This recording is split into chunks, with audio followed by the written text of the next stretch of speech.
मुख्यधारा वाला मीडिया और सोशल मीडिया, बिगड़ी नेताओं की जबान, ये कैसा भारत गणतंत्र का लोकसभा चुनाव।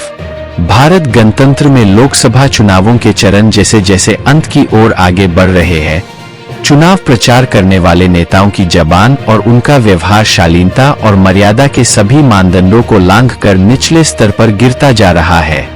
भाषा या व्यवहार, राजनीतिक विचारधारा हो या आश्वासनों को जताना हो, जनता के लिए या कहीं मतदाताओं के लिए, उम्मीदवारों और उनके मुख्य वक्ताओं ने अपनी सारी हदें पार कर निचले स्तर तक ले आए। अब तो सुनने वाले भी चर्चा करने लगे हैं कि वरिष्ठ वक्ताओं से ऐसी टपोरी वाली भाषा स्तर की किसी को उम्मीद नहीं थी। राजनीतिक दलों के वरिष्ठ वक्ताओं, प्रचारकों और संवैधानिक पदों पर बैठे नेताओं की भाषा विचारधारा यहीं तक नहीं रुकी। अनोखी बात यह रही कि यह स्तर चुनावी घोषणाओं के मामले में भी गिरता ही जा रहा है। जैसे वे आम जनता, मतदाताओं पर चुनाव जीत कर एहसान कर रहे हों। यही हाल मुख्यधारा के मीडिया का है। समाचारों, वार्ताओं में एंकरों और संपादकों का भाषाई और वैचारिक स्तर भी इतना गिर चुका है कि इससे नीचे गिरने की तो अब कोई जगह ही नहीं बची है। मुख्यधारा के न्यूज चैनलों में समाचारों की प्रस्तुति के स्तर की तो बात ही क्या ही की जाए, इनका स्तर तो अब बचा ही नहीं। रही बात सोशल मीडिया की, तो सबसे ज्यादा इसका इस्तेमाल तो सत्तारूढ़ दल के आईटी सेल ने किया। भारत गणतंत्र के इतिहास से लेकर चरित्र तक को निचले स्तर पर ही ला दिया।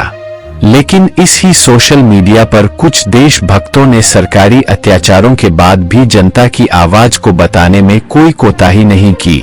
मुख्यधारा के मीडिया से कहीं अधिक सोशल मीडिया के देशभक्तों के चैनलों को आम जनता सबसे ज्यादा पसंद कर रही है।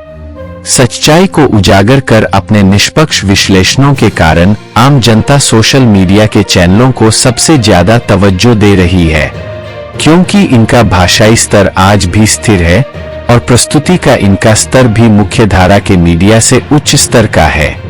इस बार देश के लोकसभा चुनावों में हद पार करने वाले नेताओं, मुख्य चुनाव प्रचारकों, वक्ताओं की गिरते स्तर के कारण भारत गणतंत्र की विदेशों में भी छवि और धाक कमतर होती जा रही है। यह स्तर आजादी के बाद सबसे निचले स्तर पर आता जा रहा है। सत्ता की लालच में डूबे राजनेताओं और मुख्यधारा के चरणचाटू मीडिया अब भी नहीं संभले तो भारत में तो इनकी छवि को बट्टा लग ही चुका है। दुनिया में भी इनके कारण भारत गणतंत्र की छवि को भी बट्टा ना लग जाए।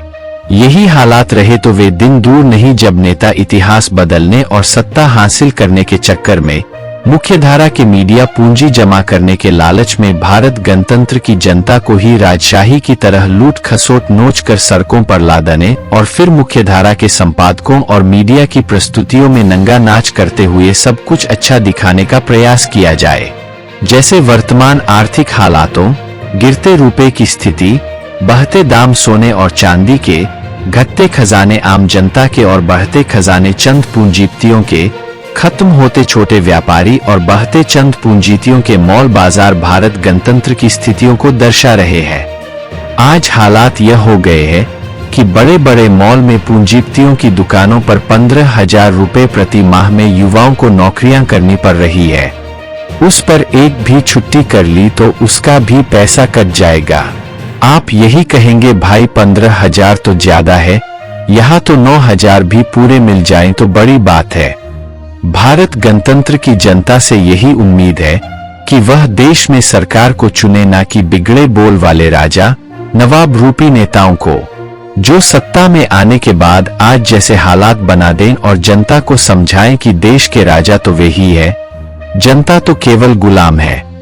सोचना और विचार करना और अपना स्तर बनाए रखना, यह तो अब आम जनमानस के वैचारिक स्तर पर टिका है। आप देख रहे थे राजपूताना न्यूज का ई न्यूज बुलेटिन। राजपूताना न्यूज को अभी तक यूट्यूब पर सब्सक्राइब नहीं किया है तो सब्सक्राइब करें और इंस्टाग्राम या फेसबुक पर है तो हमें फॉलो करें और इस प्रस्तुति को शेयर अवश्य करें। आपने इस बुलेटिन को देखा और अपना कीमती समय दिया, इसके लिए धन्यवाद। नमस्कार, शुभकामनाएं। राजपूताना न्यूज की प्रस्तुति, दिनांक 19 मई 2024।